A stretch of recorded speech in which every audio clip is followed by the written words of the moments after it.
negara yang kaya akan keberagamannya dan pernah dipimpin oleh orang-orang yang hebat. Dari dulu hingga sekarang, kita bersatu dalam semboyan Bhinneka Tunggal Ika. Perbedaan ini memberi kita banyak peluang seperti kita bisa saling mengenal dan bisa berbagi pengetahuan tentang kebudayaan dengan suku bangsa lain, dan juga bisa menciptakan kesempatan untuk berkarya dan bekerja. Namun perbedaan juga bisa menjadi alat yang paling mudah untuk memecah belah bangsa Indonesia.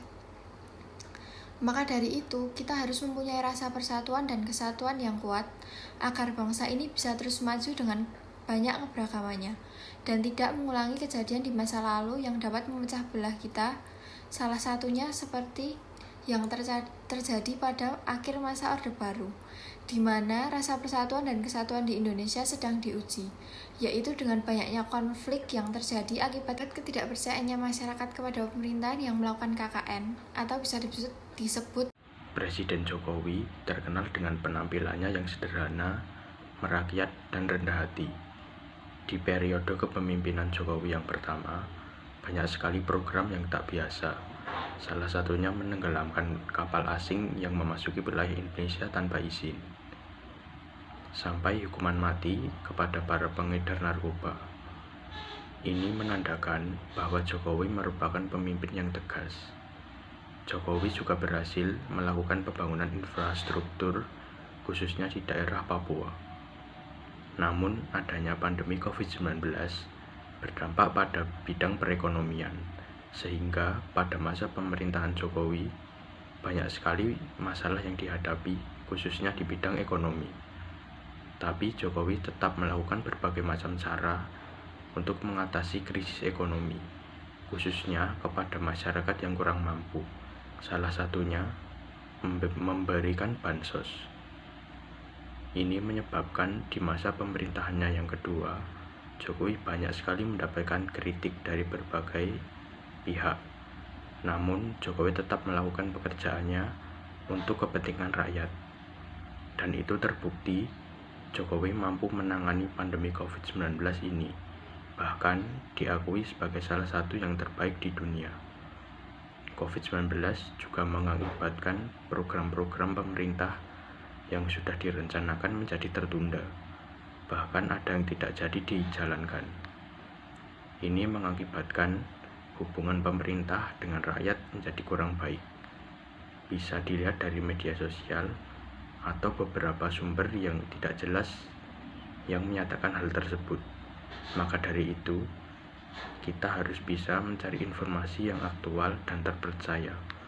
Seperti ada salah satu dari anggota Komisi 9 DPR, Neti Prasetyani Aher, yang meminta pemerintah memastikan tidak ada daerah yang kekurangan stok vaksin COVID-19. Neti menyayangkan karena terdapat sejumlah daerah yang hendak memusnahkan vaksin yang sudah kadaluarsa dan tidak terpakai. Padahal masih ada daerah yang belum menerima vaksin COVID-19. Kompas.com, Kamis 18 November 2021.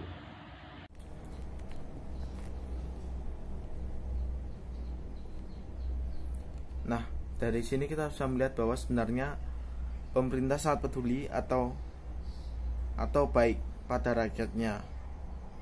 Namun, karena ada beberapa pihak yang ingin memecah belah atau memprovokasi, jadi rakyat menjadi kurang percaya kepada pemerintah.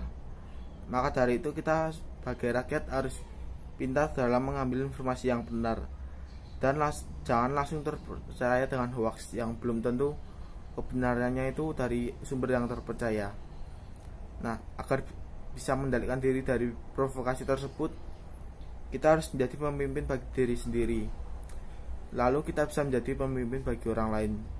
Sebagai contohnya di masa pandemi ini.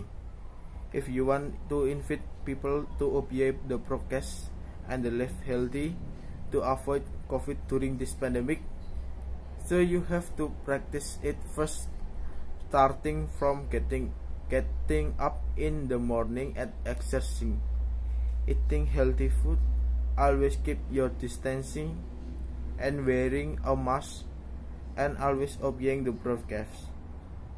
If there is no leader or no one who started this pandemic will not end quickly.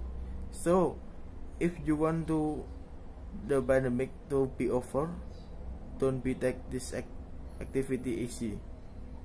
Nah, di masa pandemi ini banyak terjadi masalah yang ada di masyarakat.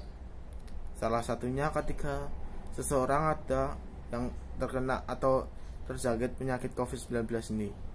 Biasanya pihak rumah sakit akan segera memerintahkan para petugas medis agar menyebut penderita COVID-19 ini untuk dibawa ke rumah sakit. Nah, setelah sampai di rumah sakit, biasanya pasien akan dibawa ruang tunggu untuk mendaftar.